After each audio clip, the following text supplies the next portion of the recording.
Hello, people.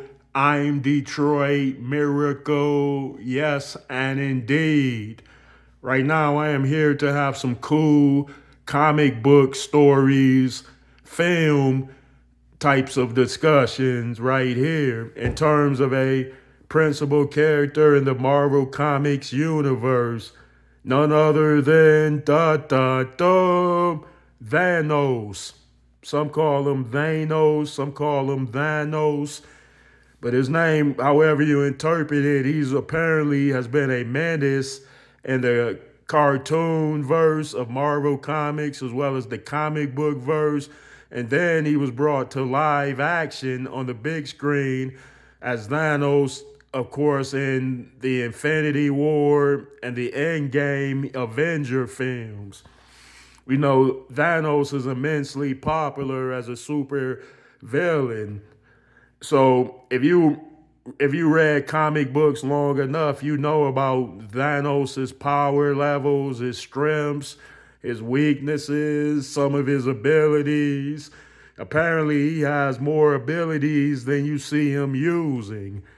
It works like that with him. So when you see him using a power ever in any type of format, then he has more powers than what he's using.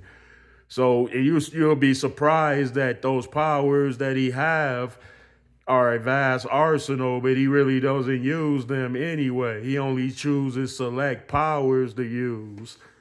If you watch, so they say that people on his power level are so arrogant that they deem themselves too valuable to display an epic power on somebody less than they are or someone deemed inferior.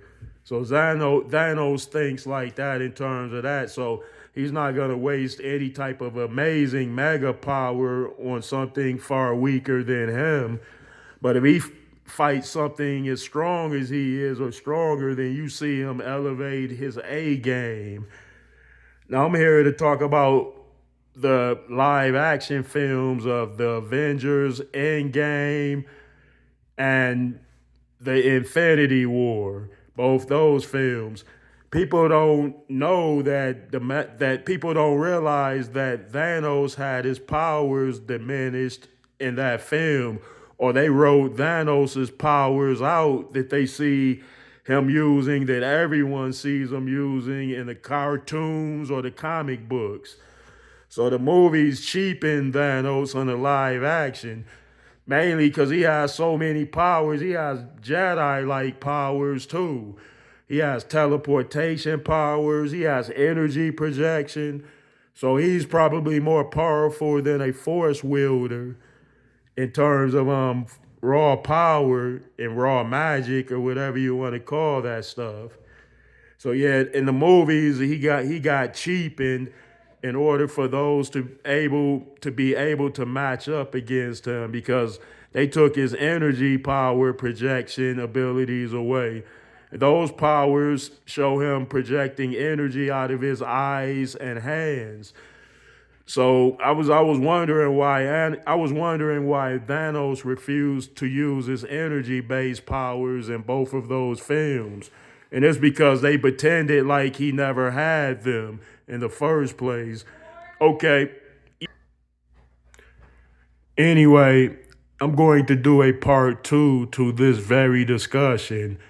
And I'm sure many feel the same as I do, especially those that read the animated comic books and saw the cartoons, and they know the differences in Thanos' strength levels and powers accordingly based on what they've saw of him and read of him. So it might make an interesting discussion and a debate. So stay tuned for a possible part two of this film. Indeed.